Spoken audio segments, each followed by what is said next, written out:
Se a senhora for eleita, como o pessoal vai tratar o tema da interrupção de gravidez, que para as principais candidaturas já é algo resolvido, não querem tocar no assunto no que diz respeito a alterar alguma regra?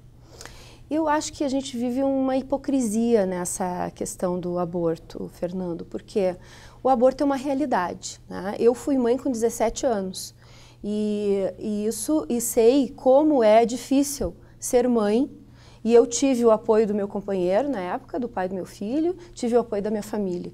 Tem mulheres e meninas, muitas vezes, que não têm esse apoio, que não têm esse respaldo que eu tive. E mesmo assim, não é fácil ser mãe. Ser mãe é um projeto que deve ser escolhido pela mulher e não imposto. Tá? Então, o que nós precisamos? Acabar com a hipocrisia, porque o aborto ocorre, só que as mulheres que têm condições de pagar, elas fazem o aborto com toda a segurança. As que não têm condições de pagar recorrem a aborteiros de fundo de quintal, agulhas de tricô, medicamentos. Depois elas sofrem mutilações nesse processo, vão para o SUS e muitas vezes são discriminadas no SUS por causa de... Pelo preconceito que existe contra a mulher que provocou um aborto. Uhum. Então eu vejo que a gente precisa descriminalizar para quê? Para acabar com essa hipocrisia e possibilitar uma discussão franca sobre o tema da maternidade, da contracepção.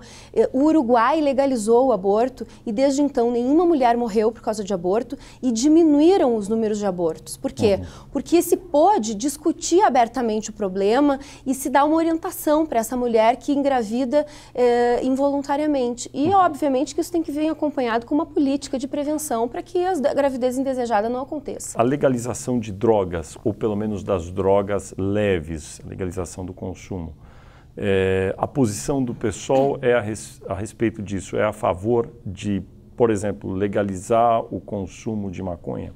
Sim, o PSOL tem uma posição muito categórica de denúncia desta guerra às drogas. Aliás, essa não é uma posição do PSOL.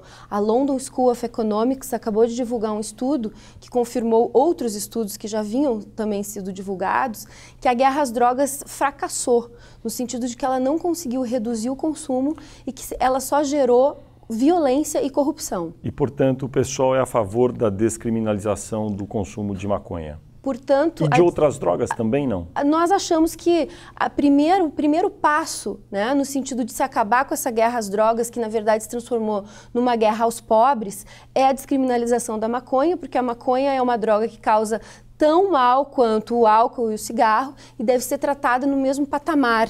E o projeto do deputado João Willis, ele é muito coerente nesse aspecto, porque ele não propõe a liberação geral, ele não propõe uma apologia ao uso da maconha, ele propõe a regulamentação para que aqueles que querem fazer um uso recreativo possam fazê-lo e para que se discuta abertamente as consequências desse uso para que ele não se transforme numa dependência.